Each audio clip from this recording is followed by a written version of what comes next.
Grabe, hindi talaga natin alam ang mangyayari sa mga susunod mga mare. Ayan nga at si Diwata ay sobrang dinurumog na ngayon. Nadaanan lamang nga namin ito nung minsan sinundo ako ng asawa ko mula sa Okada. Kapag kasi kumanan ka mula MOA, then sa Shell Residence, at tinahak mo itong kahabaan ng Jokno Boulevard, makikita mo na napakarami talagang naghahaba ang pila ng mga motor at iba't ibang sasakyan. Nagtaka nga talaga ako at akala ko ay may aksidente. Kaya agad kaming bumaba at tinanong namin kung anong meron sa mga to. O diba, may pagkachismosa talaga.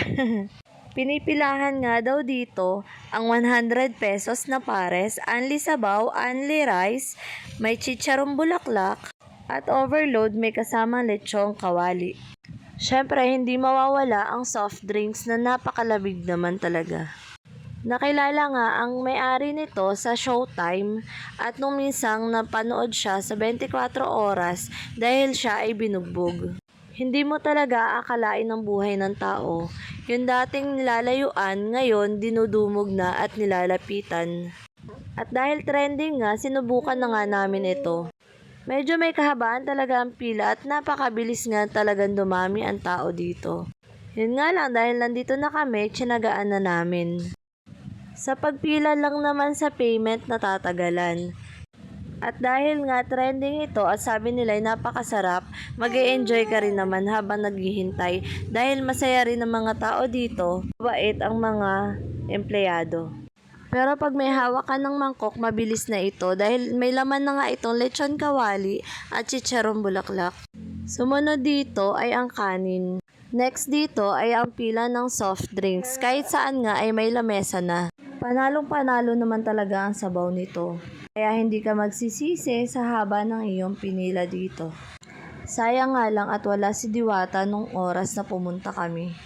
24/7 nga daw sila, ibig sabihin, hapon at magdamag nga sila. Sobrang dami naman talaga ng katiwala nila dito. Feeling ko mga kamag-anak nga nila. By the way, eto at tinikman na nga namin. Grabe, sulit, napakainit talaga ng sabaw. Eto namang asawa ko ay talagang tumayo na lang. Dahil unahan nga sa upuan at napakaraming tao. Marami namang upuan, marami rin lamesa, pero sobrang dami talaga ng tao dito. Ayan, sarap na sarap ako, grabe. Iniisip ko lang mga mare, kapag umulan dito, paano naman yung mga nakapila? O siguro kapag tag-ulan, wala masyadong pila. Sa likod kita kung paano sila nagluluto. Napakaraming malalaking kaldero. Feeling ko nga kamag-anak nila yung mga trabahador nila eh. Masarap nga pala pumunta dito kung grupo kayo kasi syempre walang hiyaan at mas gaganahan ka talaga. Sa mga nalilito, sa likod lang ng HK Sun Plaza ito.